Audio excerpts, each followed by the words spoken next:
好，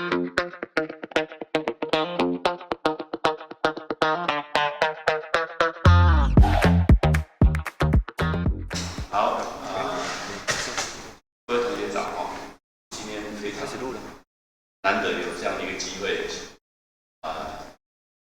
请到那个 Professor Rick Kazman、Professor Hong-Mei Chen University of Hawaii 夏威夷大学的非常著名的教授到台湾来访问，那我们都有这个机会请他们来学校给一个 talk， 也非常非常难得。那这个那 Professor Kazman， 当然大家都知道那个 Software Architecture in Practice 那最经典的教科书。当然，他后来又写了很多很多很有趣的书，非常非常好的书啊。这个，我想我们都很有机会会看到这些书。那今天OK， 我应该讲一下这个那个 Professor Kazman 最近他得奖已经是很长的事情。我最近刚拿到那个 TCSE Service Award， 所以那我想就先介绍到这里。对不起，那个等一下我们今天的 talk 由那个 Professor Hong-Mei Chen 帮我们做 introduction， 帮我们做 introduction， 这样我就不要占用太多时间。那我们是不是掌声欢迎？哦，是。OK， that's all I have to do. OK， 没事。Yeah, let's welcome Professor Rick Kazman and Professor Hong-Mei Chen.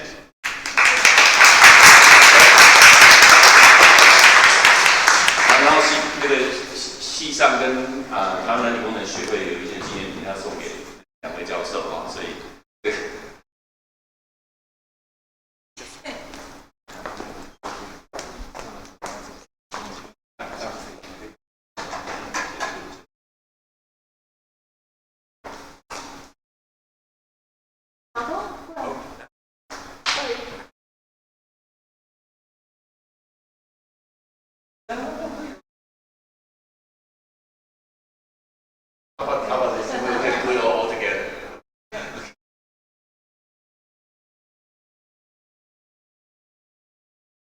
Okay, thank you. All right. 谢谢。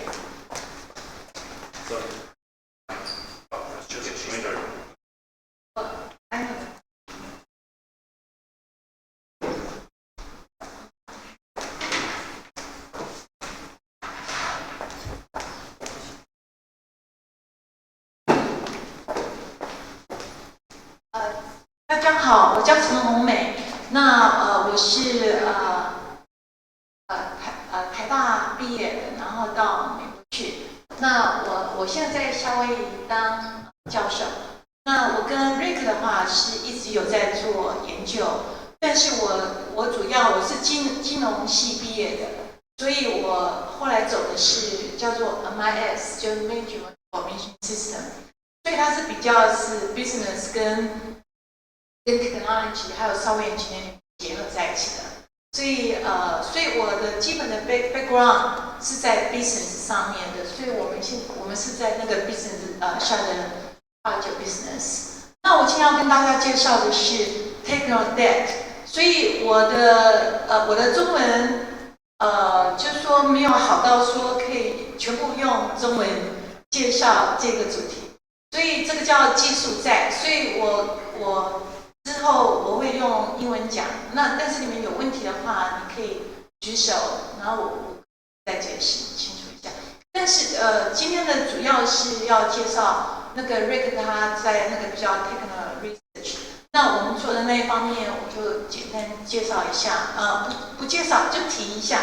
但是我现在最主要是要跟你介绍说这个 technical debt 的概念，还有它的重要性。现在的重要性 ，OK，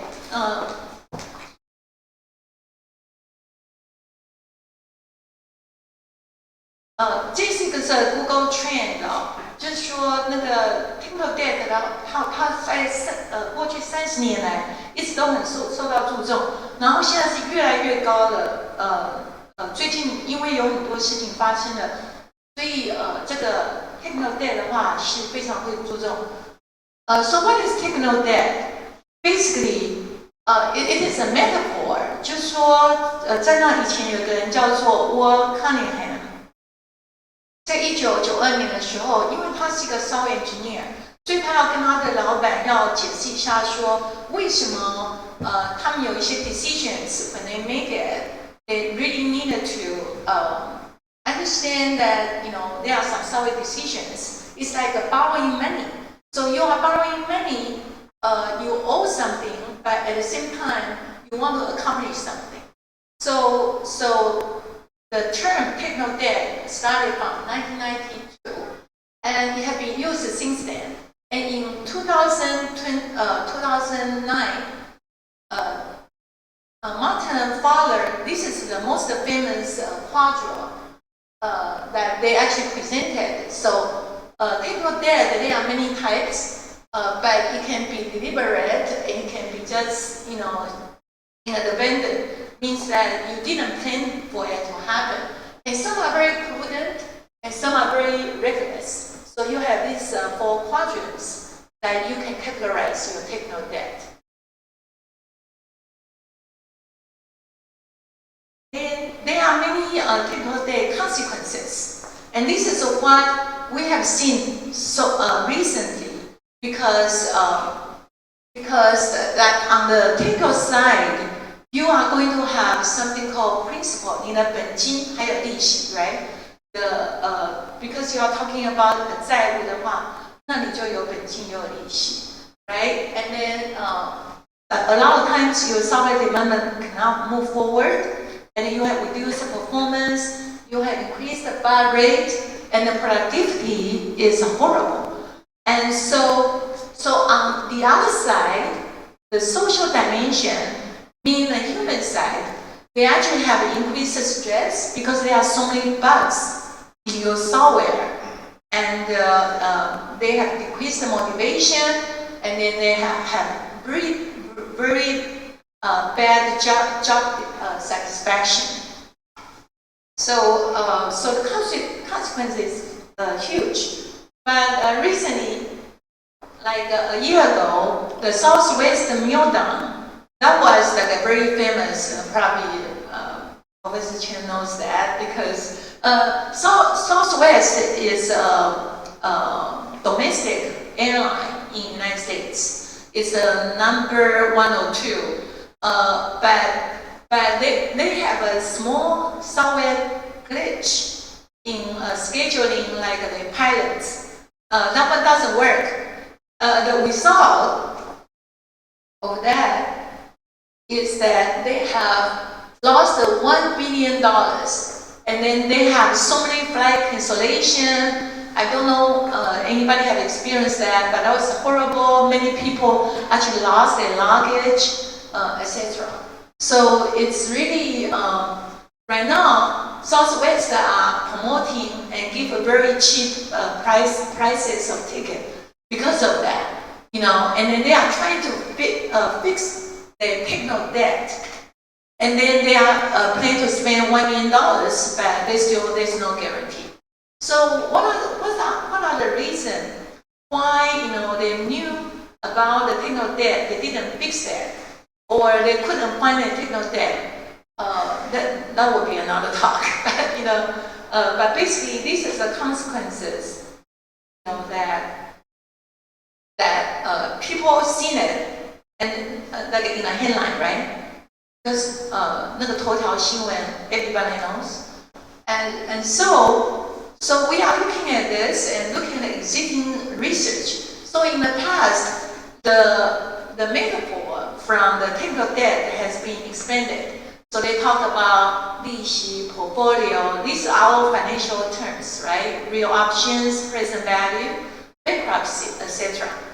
Now, they say that technical debt is in every software project, and you better believe it. If you have a software project, you have technical debt. And so a lot of research are trying to find the causes, effect, and consequences, and also that the uncertain risk that associated with that. So many people are working on the solutions to try to, find the processes and also methods to find and fix the technical debt.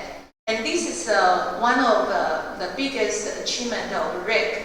That he actually have a book, and I'll introduce that later. And so many people also have used some tools also.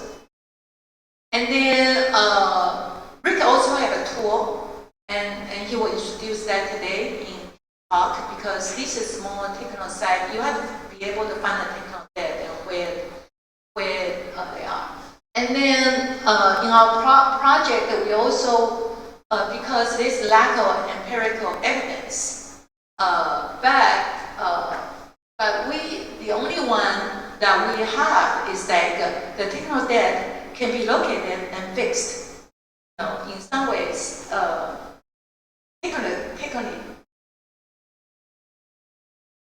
So the research gap that we try to address is that there are many types of technical debt. And but in the past, they only focus on the code debt, meaning like on coding side.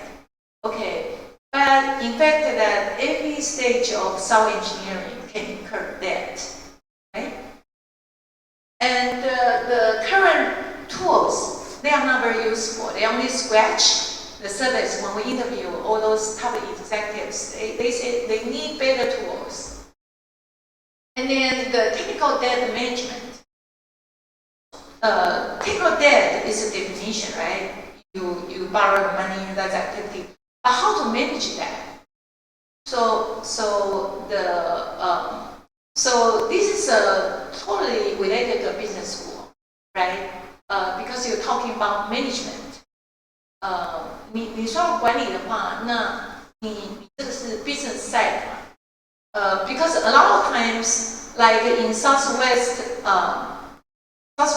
example, the case is that they knew about the technical debt, but they didn't want you to work on it because in United States, the CEOs change like every 2 to 4 years, right? So why do they want to spend so much money take care of the technical debt, which is invisible? 就是无形的，你看不到的，对不对？就说没有问题的时候，你根本不知道 technical debt 在哪里。那些在头上的人，他说反正看不见，一线又没事，那让下面那个人去负责 ，right? So it's horrible. So the management， 像有些公司，他们有一些程序，就是说要叫做那叫做什么 health check。Health check, right? Because the Southwest 就像心脏病一样，他们就是办理心脏病，然后就怎么讲，就是损失了1 billion， 然后大家都要在那个都飞机都没有办法飞，对不对？有 almost 20,000 flights get cancelled, got cancelled. So these are many reasons. So the technical debt management is a harder issue. Because it's not just a technical issue, but also the management side. And Rick and we have a team. We also work on this side. And so how do we do that? Why questions? Why do they not want to adopt certain processes, or why do they not use the better tools instead of just using SonarQube? I think you heard of SonarQube. Oh, other projects. We got some local experts. Yeah, so you can actually chip in to talk about this. So there are many issues on organization, visibility, organization,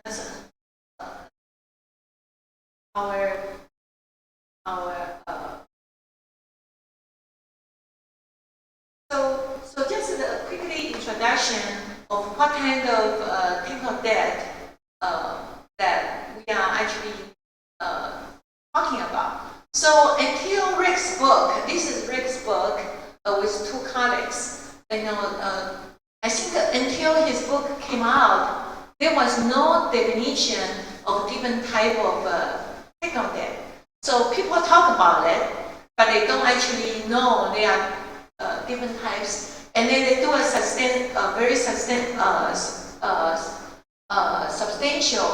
research and interview different companies. So the most important thing is that this is something that we talk about requirements, right? Implementation, that's the code debt. Design architecture debt, that's the most important debt. The Rick will go into detail. And testing debt, deployment debt, implementation debt. That means that you have some sort of shortcut, and then that you don't do everything. Just say, oh, we'll just do a quick fix, and then we'll leave this later. That's why you have a debt, right? So, but the newest thing is called social debt. This is the probably only about the last 10 years, people start, our teammates start investigating this, and then Rick spent a lot of time on this too. And it's like, it's really from the team collaboration problems. So you have a software project, you can write codes, but if the coordination between different people among your team, if they don't cooperate, if there's one person, they just write a code, they don't have documents, so all the debts are kind of intertwined together, and this social debt is being investigated right now.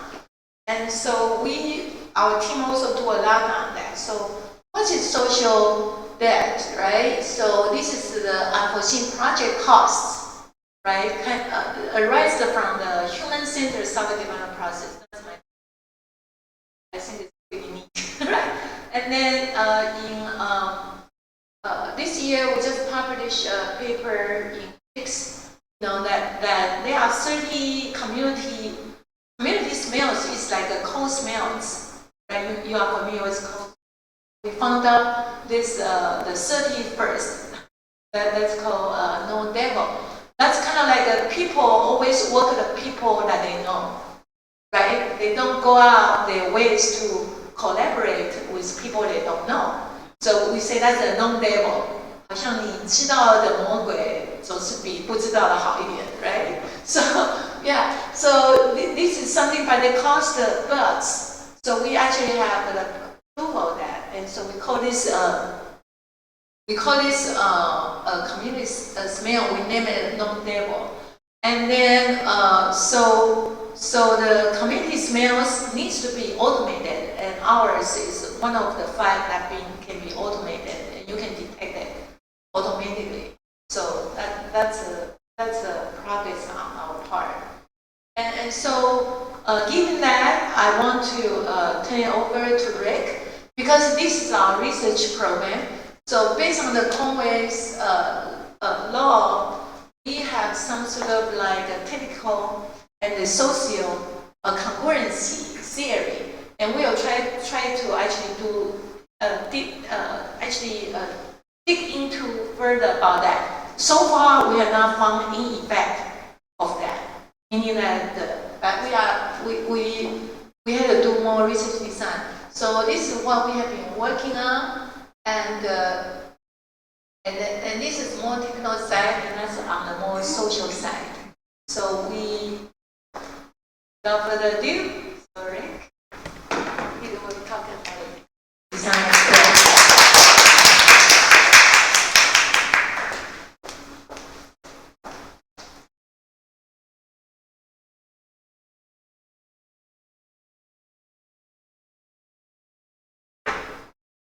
Thank you for inviting me here. It's a pleasure to be speaking with you all today.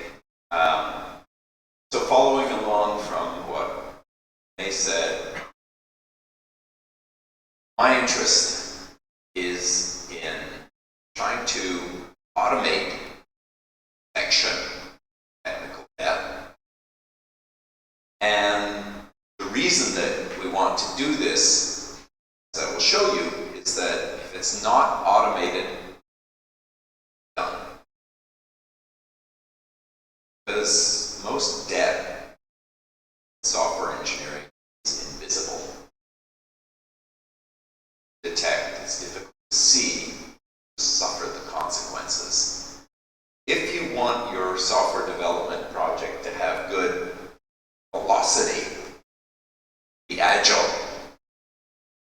you want it to be easy to add features, find and fix bugs, you need to address technical debt. And here's why.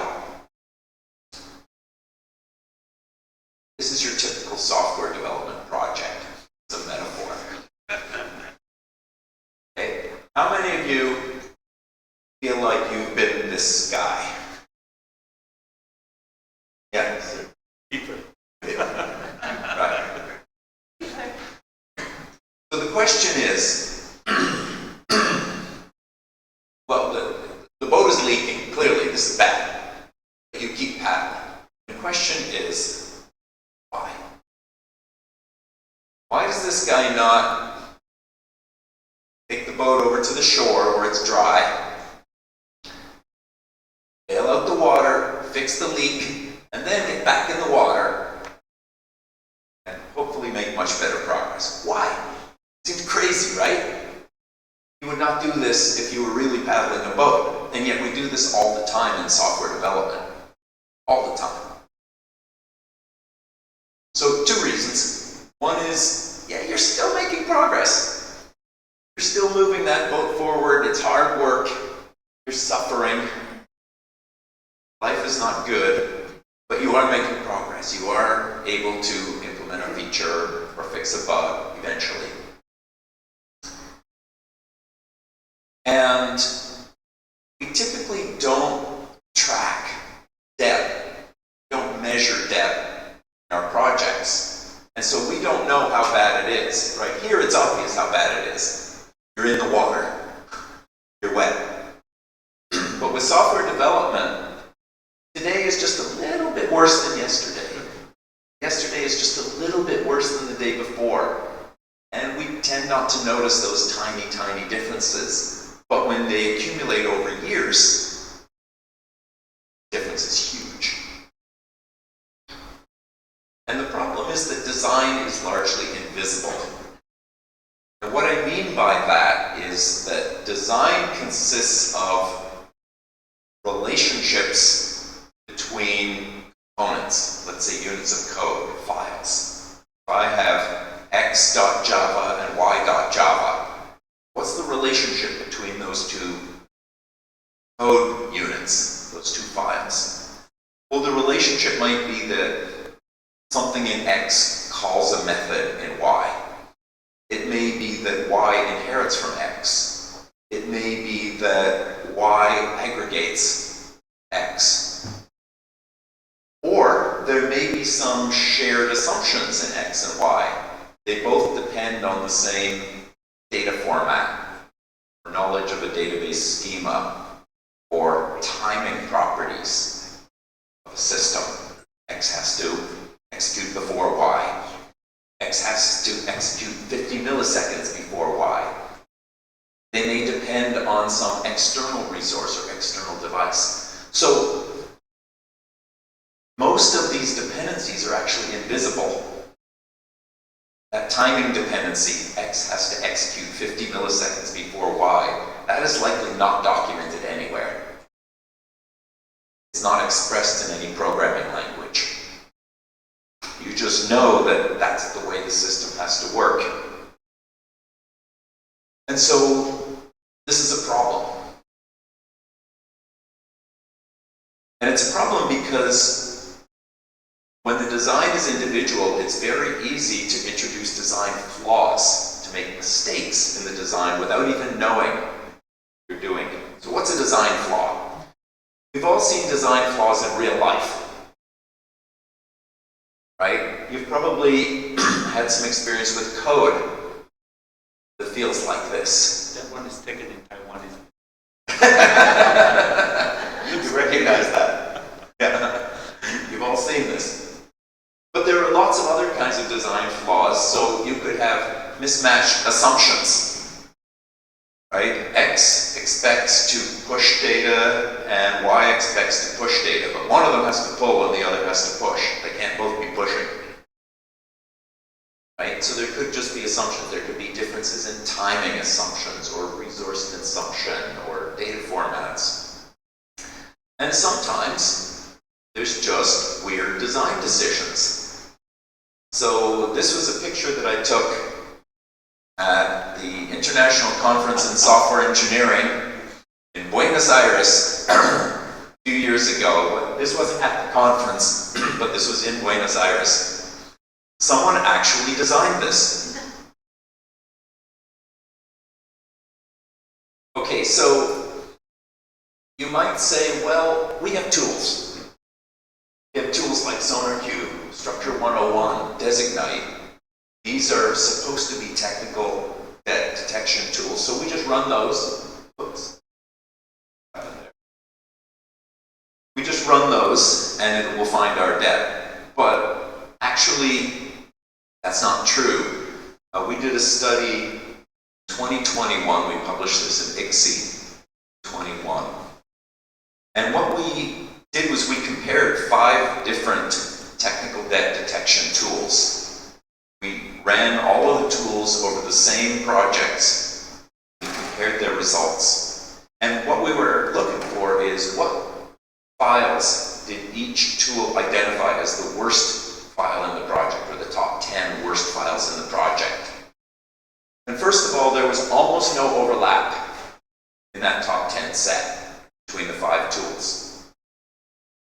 That seems problematic, right? That would be like you go to one doctor and the one doctor says you're sick. You go to another doctor and the doctor says you're healthy, right? We wouldn't be happy with that if it was our bodies.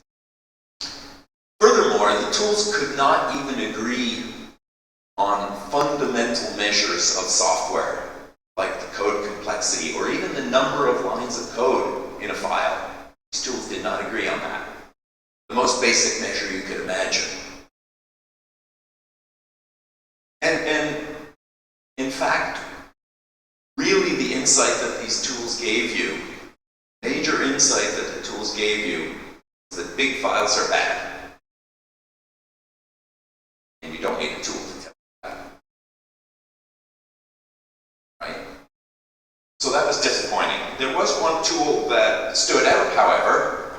I'm happy to say that's my tool. This tool is called Deviate. If you're interested, it is free to use for academic purposes. You can download an education copy, this URL, artiga.com. And, excuse me, what this tool does is it detects design debt. Why design debt? Why not code debt? Why not testing debt?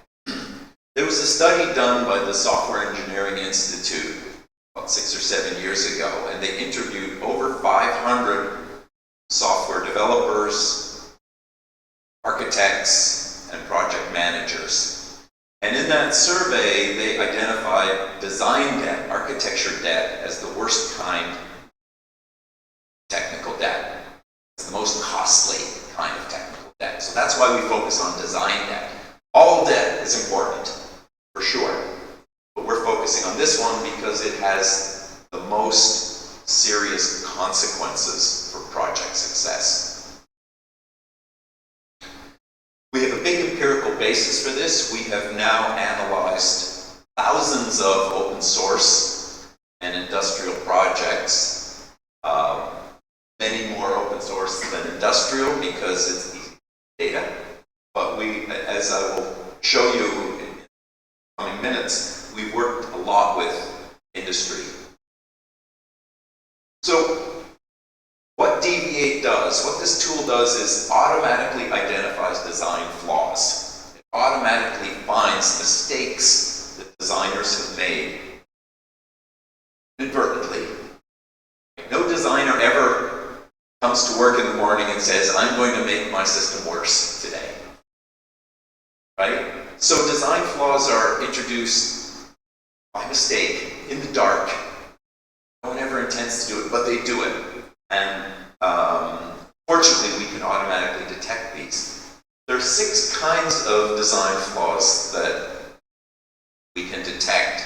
And each of these is a violation of a well-known design principle. So if you're familiar with the solid principles, for example, those are principles of proper design. These flaws violate the solid principles. I'll give you some examples. Oh, and why should you care? You should care because these flaws are highly correlated with bugs, changes, churn.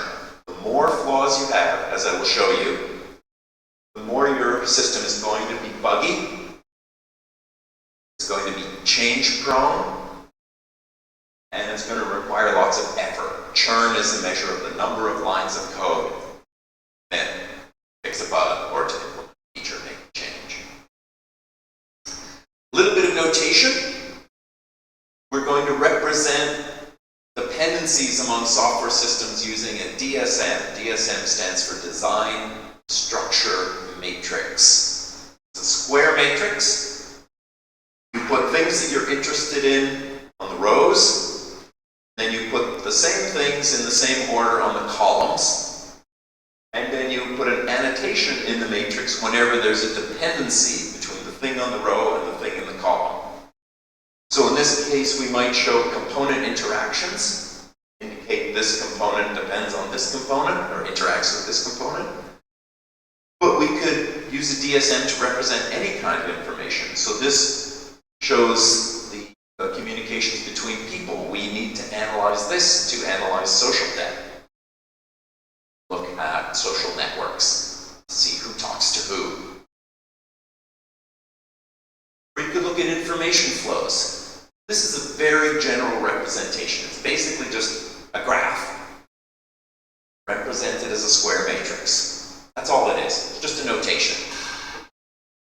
Let's take a look at how we instantiate this with software. So this is an example that comes from Apache Thrift, an open source project, Apache Project Thrift.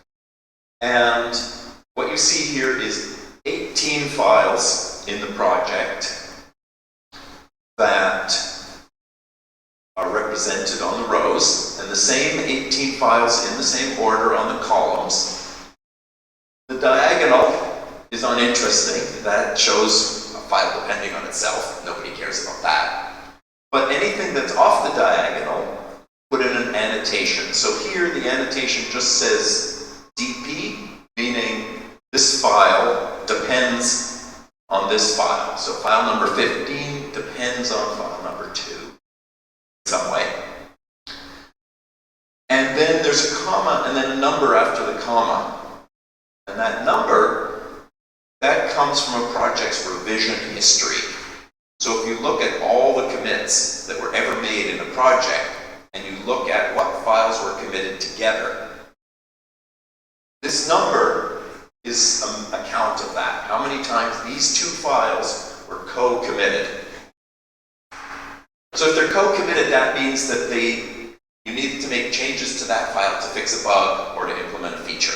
Right? They're somehow related to each other. And we see sometimes we get a number after the comma, but no annotation before the comma. So those are files that don't seem to have any structural relationship between each other. One doesn't call the other one or inherit from the other one. And yet they still co-change. They still change together. And this can be a problem. So if we look at this file in row 2, this column of information shows all of the files that depend on utils.fb utilities.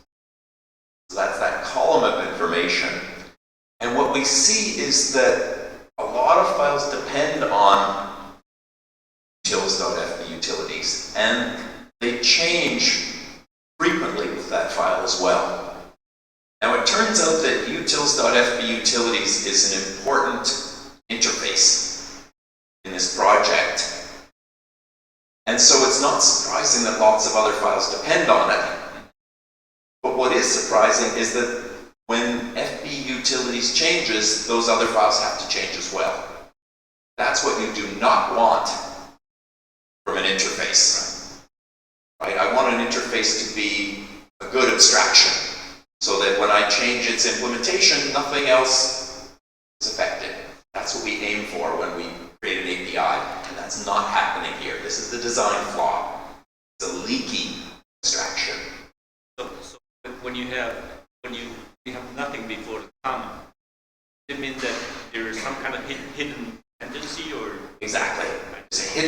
dependency. This may be a dynamic dependency, so that dependency only manifests itself at runtime. Okay.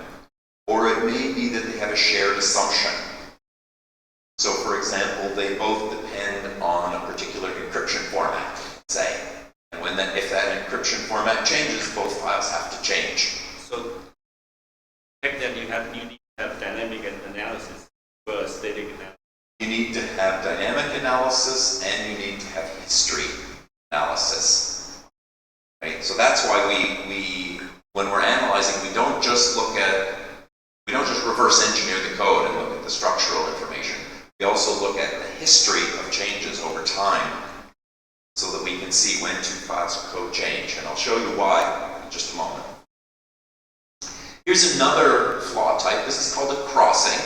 This is where you have a file, in this case, file number 5, and many other files depend on it, and it depends on many other files. So it looks like a cross in the DSM representation. Right? So again, this is bad. If this file changes, typically many other things have to change as well. So again, what we don't want in software. Third type, and this gets to your question, this is called modularity violation. So David Parnas introduced the notion of modularity in information hiding 52 years ago, and we still don't get it right. So here's a system where the DSM looks sparse. That's to say there are not many dependencies between the files in this. And normally that's a good thing, because that means I could change one of these files and probably nothing else needs to change. That's what we want in software, is independent developers can work independently. Independent teams can work independently. However, when we include history information, code change information, we see a very different picture. We see this cluster of files going from 7 to 19, which are co-changing with each other. They're being co-committed with each other. So this means these files are not, in fact, independent. They're in what we call a modularity violation. There is some shared secret that should have been modularized, but which was not. So in the example I just gave, if they both depend on the same encryption format, what you should do is put that encryption format into its own class, and then both files depend on that class, rather than both files hard-coding details of the encryption format. So it's something that should have been modularized, but which was not, so we call it a modularity violation. Detect it by finding history information. And every project has design flaws. So here's big, important open source project, Apache Cassandra. And here we see an unstable interface. So we have an important file, lots of other files depend on it, and they co-change with it, just like that first example that I showed you. Here is an example of a modularity violation. These two files don't have any structural dependency. They change together 48 times. That's a lot. 48 co-commits. But one does not call the other one or inherit from the other one or aggregate or share a type, a structural relationship. Here's an interesting case. So here you see these two files in Cassandra, SSTable and SSTableReader. SSTable is the parent class. SSTableReader is the child class. It inherits from SSTable. That's what the IH means. But if we look here, this means that SSTable depends on SSTableReader. The parent class depends on the child class. That's bad design. So again, if you know the solid principles, the L in the solid principles stands for Liskov substitutability. be able to replace a parent class with its child class. Behavior of the system does not change. Clearly, you can't do that if the parent class depends on the child class. So this, again, is another kind of design flaw. This is called unhealthy inheritance. Okay, so why should you care? Why does this matter? We did an empirical study and we asked this question. If a file participates in a design flaw, is it somehow worse? Is it more error-prone, bug-prone? Does it require more effort to maintain? Because if the answer is yes, then you should care about design flaws. They matter. So we looked at 2, 4, 6, 8, 10 projects, and we grabbed their revision history, so you can see the number of months of history of each project we looked at. We looked at thousands and thousands of commits from each project. We calculated the number of design flaws in each project, and there was thousands of them. And this just shows the number of files in each project. So these were big projects, hundreds or even thousands of files. And it's a range because over the course of, in this case, 52 months, the project grew from 418 files to 607 files. So projects tend to grow over time. And what we did is we counted for every file, how many architectural flaws does it participate in, how many bugs have been associated with this file, how many changes, for some reason other than a bug, and the churn, the number of lines of code committed to fix those bugs and to make those changes. So we calculated those 4 measures, plus a 5th measure, number of flaws for every file in the project. And we ended up with a big table of data. Read this, so let's zoom in on one project, Apache Avro. And what I'm showing here in each row of this table is a set of files. This is the set of files within Apache that participates in 0 design flaws. These are the good files in the project. Here's the set of files that participate in 1 design flaw, 2, 3, and 4. And for each of those sets of files, we calculate their average bug frequency, average bug churn, average change frequency, and average change churn. So these are measures of the set of files that are increasingly flawed. And what we see is that as we go down, things get worse, right? So files that have 0 design flaws tend to have, on average, 0.1 bugs and 0.5 changes, requiring 3.7 lines of code on average to fix, and 29 lines of code for the changes. But when we go down to 2 or 3 or 4 design flaws, we see much larger numbers. The set of files that participate in 4 design flaws has on average 16.5 bugs per file, requiring on average 255 lines of code to fix, and 33.5 changes, requiring 1,220 lines of code. That's a big difference. And this final number just shows the Pearson correlation coefficient. This just says that these numbers are highly correlated.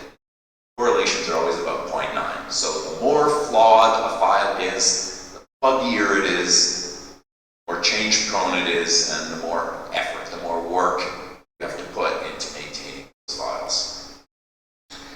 We did another study where we looked specifically at security features and security bugs in addition to those original measures.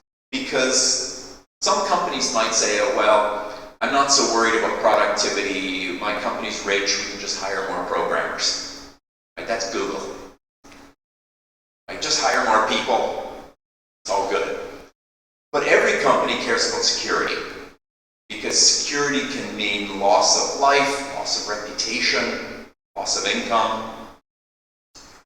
We did the same study.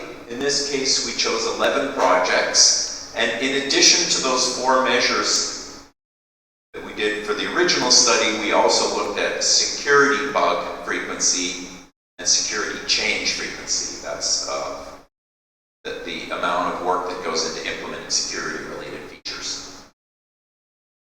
And what we see is exactly the same picture. Always about a 0.9 correlation between architectural flaws and security bugs in each of the projects. 0.9 starts to look like causation. You see that high a correlation, that sounds like causation. So, Hong-Mei was talking about how we have to do technical debt management. We have to manage debt.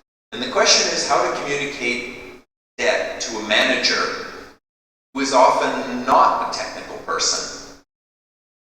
Your boss, when you get a real job, your boss may not be a software person, or their boss almost certainly won't be a software person.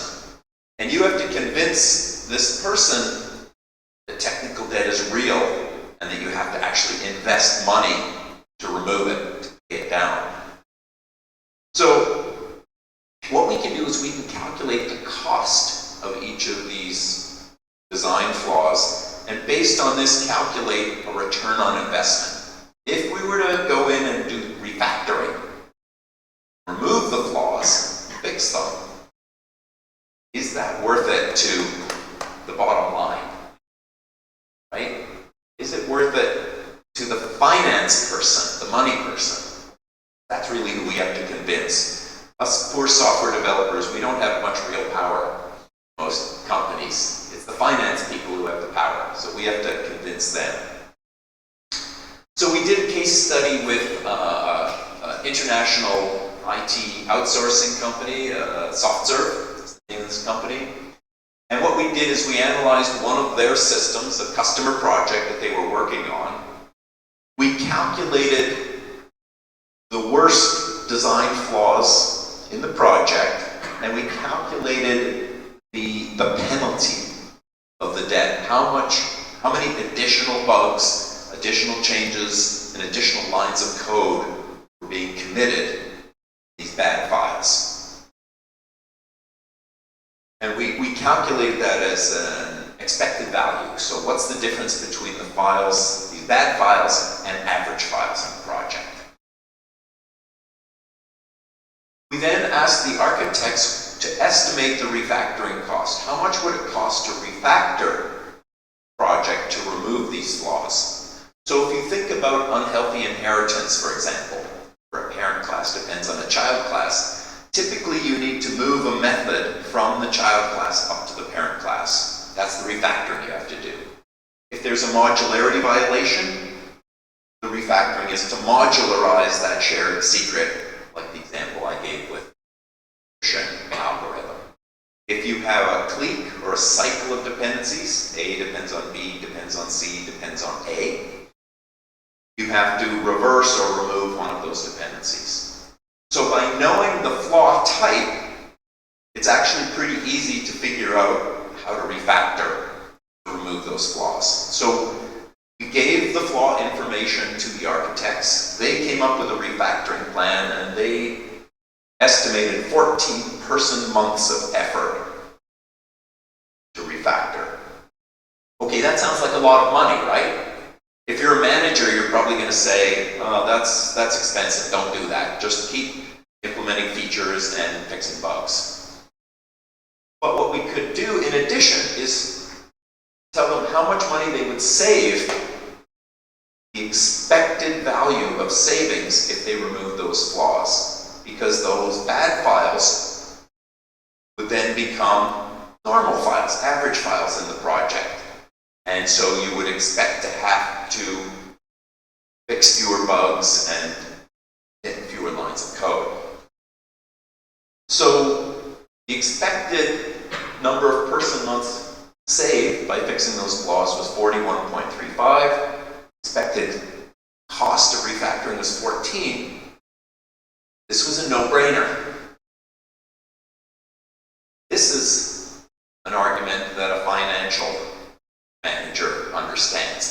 100% return on my investment in the first year alone, I definitely want to do that. We've done work with quite a few other companies. So this was a study we did with ABB. ABB is a Swiss company. They build power plants and robotics and water treatment plants. So big industrial automation. These plants have to live for 30, 40, 50 years. So the software has to live for decades. And we analyzed 8 of their projects, developed in different locations. They differed in their age, their domain, and their size. We reported the results back to each project and interviewed the architects, collected feedback. And all 8 of the projects, the architects said that this information, this report, was useful in talking to management, closing the gap with the management, convincing their managers that something had to be done. Because before this, all they knew is that their life was full of pain. They didn't have a way of expressing that pain to their managers. So this gave them quantifiable results. That was really important.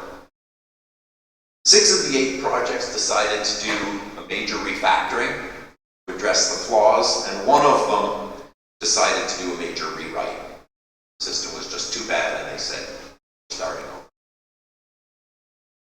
Last example that I will show you very quickly is with a company called Bright Squid. This is a Canadian company.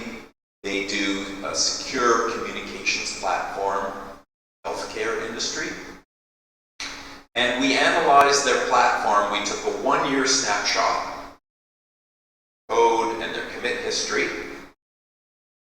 We identified areas of architecture debt. We identified the design flaws, gave them a report, excuse me, and recommended a refactoring plan.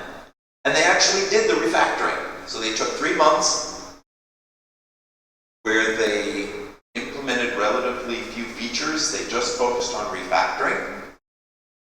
Then we waited 6 months and captured the results of the post-refactoring system. So we had the before refactoring and the after refactoring, and we now do an A/B comparison between them. And what we saw is that, first of all, they really did pay down debt. So here's the number of cliques before and after the refactoring. It went from 17 to 10. Here's the number of unhealthy inheritance, went from 60 to 30. Here's the number of unstable interface, went from 12 to 8. So they really did fix a lot of these design problems in their project. It took an investment. So 106 change requests, over 500 person hours of effort. This was an investment on their part, but the investment really paid off. So when you compare the before refactoring to the after refactoring, they became much faster. The average time to close issues went down by 72%. That's a huge increase in velocity. The number of lines of code that they needed to write to fix bugs went from 102 on average to 34, dropped by 2/3. And bug fixing duration dropped by 30%. They were able to find and fix bugs before it took them 10 days, after on an average 7 days. Okay, so that's pretty much the end of my talk. What do we know? There is enormous debt in today's software. Yes, your software. I've never analyzed a project that didn't have design flaws. All projects have design flaws. The only question is how much. That's the bad news. But the good news is we can do something about it. We detect it, and we can refactor to increase velocity, which is what projects want. So this means we can bridge the gap. What I mean is the gap between technical people and money people. And we can do this in a very disciplined way. projects that we have analyzed have actually decided to factor based on this information, and several organizations have begun doing this on a regular basis, building it into their nightly build process, for example. So yes, you can increase development velocity, but you can't manage it if you don't measure it. You have to quantify this. Quantification needs to be automated, or it won't be done regularly. Right? You could have done this analysis manually, but it would be brutally slow and painful. It needs to be automated, or it won't be done. This means that just as you would have do regression testing, make a change, you get a report. Change, you get a report. That's really what we need in terms of identifying design problems. This will again lead to improved architectures. Thank you, and happy to take any questions.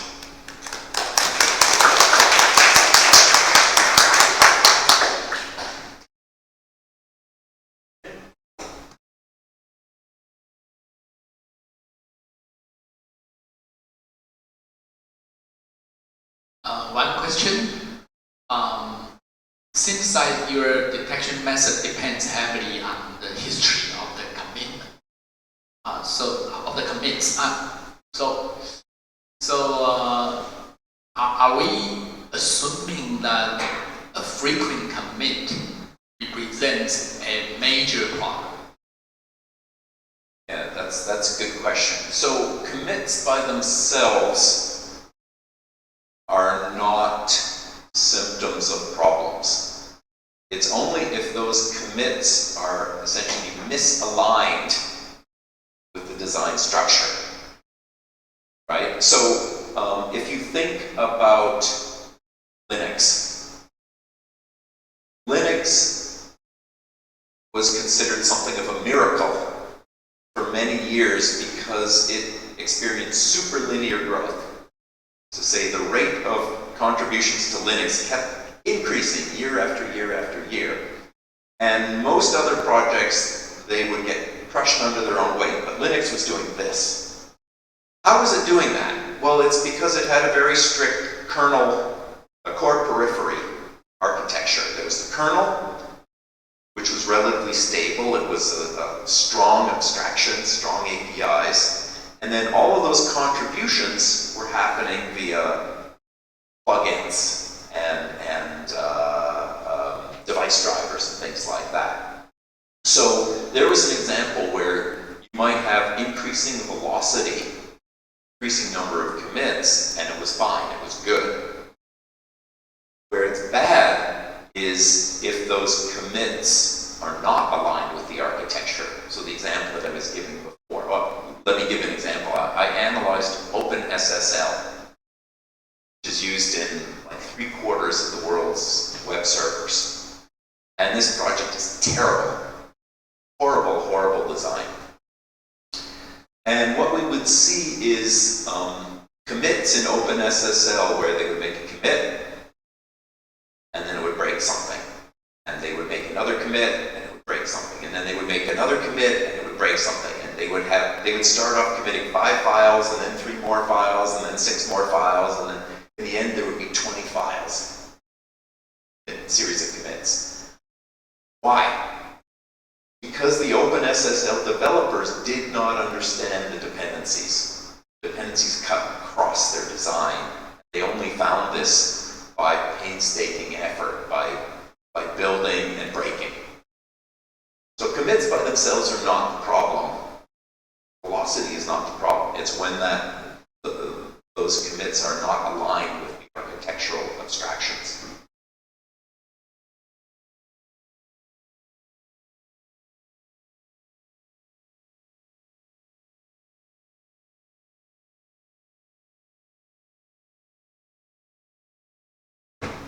Many thanks for the very innovative talk. And it made me think of many my previous project. For example, I'm really very curious that do you know the technique software design technique is called dependency injection, and we have used it in many projects. However, in our practical experience, we think that even though structurally speaking, the dependencies are taken out, but physically, we experience many difficulty we have still to put many work to make the decoupled class consistent. So I think your talk, your viewpoint is very helpful because we may have some hidden dependencies in that. And okay, so I have two little questions, maybe some sort of very stupid question. And the first is that sometimes the debt may be, if we look at it from a financial viewpoint, sometimes the debt is not necessarily a bad thing because we want to lend some money and we have some debt and we want to go to do some other things. So when we develop the concept of the technical debt, do we have the same kind of thinking? This is my first question. And my second question is that recently the AI, the generative AI, is very popular when because we use it in Copilot, in project to generate coding and even some documents. Do you think this will have some impact on the measurement of technical debt? Thank you. Yeah, those are great observation and questions. So let's see, now what was the first question again? Oh, good debt, yes. Thank you. So, yes, debt by itself is not the problem. So I worked with Samsung a few years ago, and Samsung, because they're a consumer electronics company, they are very driven by deadlines. So if your products are not ready for the Consumer Electronics Show in Las Vegas, you've blown it. Right? You've blown a huge opportunity. And so what they would do is they would rush to that deadline. They would take on all kinds of debt just so they would have something that they could put on the floor in Las Vegas, their latest, greatest thing. But then they kept a debt backlog. Right? They would add debt items to their Kanban board. And after the Consumer Electronics Show, they would spend 6 or 8 or 10 weeks paying down debt. So the problem is not debt. The problem is debt that grows forever, in the dark, unacknowledged, and ever increasing. Right? It would be no different than if you used your credit card and you never looked at the credit card statement from the bank, right? Eventually, you're going to get thrown in jail, right, for not paying your debts. You know, for a while, everything's good. I use my credit card, I'm happy, buying things, buying meals. So, yeah, debt is not the problem. It's unacknowledged debt, and debt that is never repaid. Let me also comment on your first point about dependency injection. So we did a study of Python programs, and Python uses dynamic duck typing. And so a lot of dependencies are not obvious to a developer. And it turns out that because of this, Python programs tend to have more design flaws than programs with more strict typing. So you're absolutely right. The dependency injection, any way that we have dependencies that are implicit, not explicit, it can be really useful, really handy for development, but it can also have this negative consequence of you're increasing design complexity without being aware of it. Okay, now I've forgotten your second question. AI, thank you. So, I see both a problem and an opportunity with AI, with large language models. The problem is that large language models have to be trained on something. And what they are trained on is existing code. And that existing code has a lot of design flaws. And so we are training our models to repeat the problems that already exist. And they exist, as I said, in every open source project. That's the problem. The opportunity is that we can use large language models to help understand designs. Because designs are really complicated. And so I've actually been doing some research where we're using LLMs combined with structural information to explain code, explain design concepts to developers. And this is really useful for onboarding, for bringing a new developer onto a project, but even for experienced developers. If you're working on a system that has 1,000 files and 500,000 lines of code, you can't possibly know all of it. It doesn't matter if you're super genius. You can't possibly keep 500,000 lines of code in your head. And so we all need help in design understanding, even for systems that maybe we have 5 years of experience with. So yes, problem and opportunity.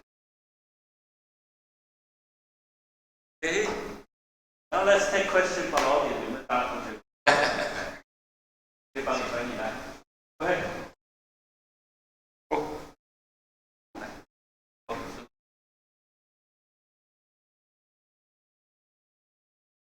Hello, my name is Jacob, and I have a question about convincing my manager and my colleague. Because you just say, if I have the data, if I do this refactor, I can save money for my manager, then I can convince him or her. But the context is, I have a system, and the system is consists of multiple components or modules. And one component is taken care by one or many developers. And the question is, we have some design flaws like duplicate code between my modules and his modules. And every time I want to change that is related to the duplicate code, I have to collaborate with him. And the problem is, I can convince my manager with, if I do this refactor, like extract the class and share this class between my module and his modules, I can convince my manager. But how do I convince my colleague, the developers? Because if he don't do this refactor with me, he will still get paid, right? He will still get paid. If he don't do that, he will still get paid. He doesn't care about that. How do I convince him? Yeah, that's a fantastic question, and this touches on, first of all, social debt. That if you and your collaborator are not talking to each other, you might be duplicating effort. You're almost certainly going to be duplicating effort, right? You're maintaining that same duplicated code, and so if there's a bug or a change, you both have to do extra work, maybe not even knowing that you're duplicating the effort. So this brings up one of the issues in social debt.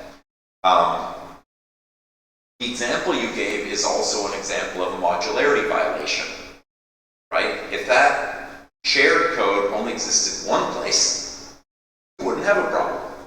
Change the one place, right? This is why detecting modularity violation is so important. And in fact, modularity violation is the most common design flaw, most frequent that we've found in practice. Okay, but getting to your question then, how do you convince your colleague or your manager or perhaps your colleague's manager or all of the above? And this is where the role of the architect becomes really important. You as a developer have relatively little power and relatively little authority. You're told, implement this feature, fix this bug, that kind of thing. And so something like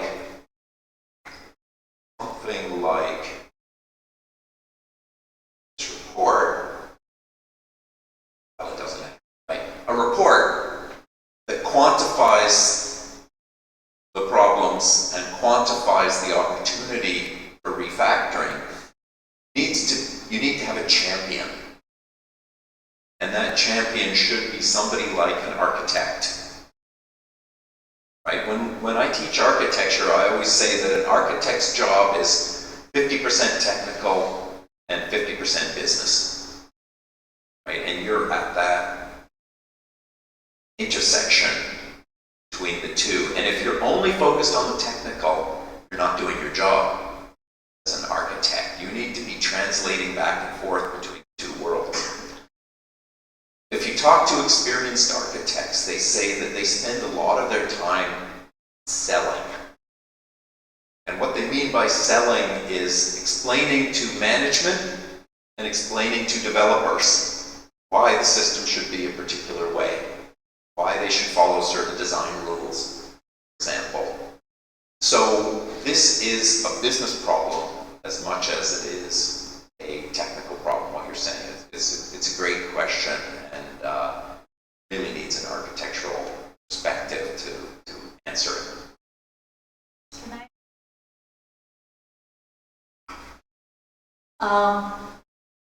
Just to add on what Rick has said, the management issue, you really need to have a champion as a process.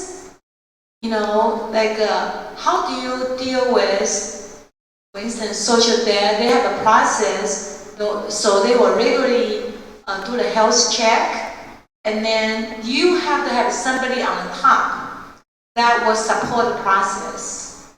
Oh, sorry, I don't know. Should I say that? Oh, that's okay. Yeah. Oh, okay. Cool. So you really need somebody that will actually support the process.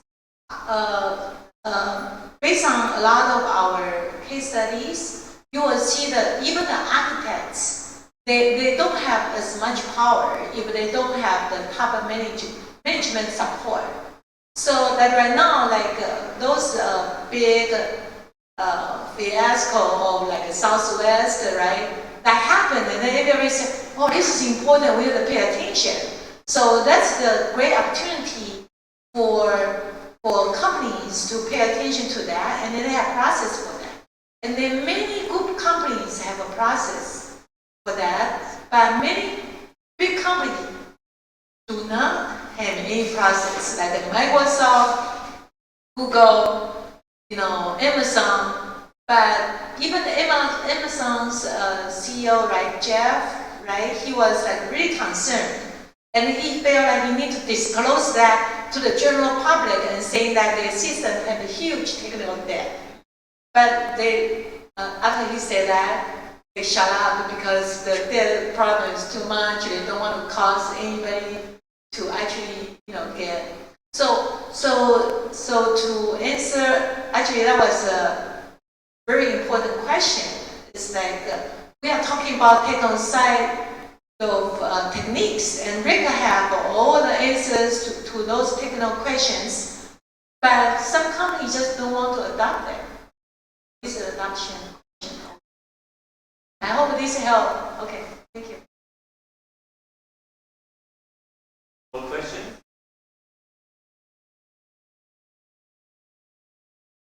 While people are thinking about it, I'll make these slides available, but I do have 2 pages of references here, so there's lots of supporting data in these papers, and more papers than these if anyone is interested in digging into this topic.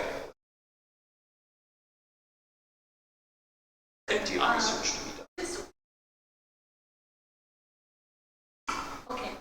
There are not many answers.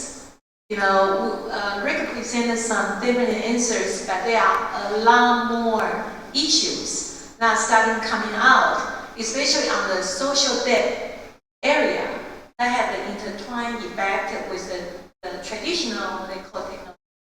So there's a lot of research opportunities in these areas, and we are open to collaboration. So 所以同学们可以考虑一下哈，就说在这边念完研究所，或者念 PhD， 可以申请 University of Hawaii. Write an email to Rick or to Hong-Mei and person, you will know. So 我们可以，这是很好的研究机会。今天非常高兴有这个机会，那我们也可以得到一些 confirmation. You know, we taught solid heavily in our design course. So these guys know excellent. Do we excellent? 如果没有的话，你要把成绩还给我。Okay. All right. Okay. So great talk. Thank you very much.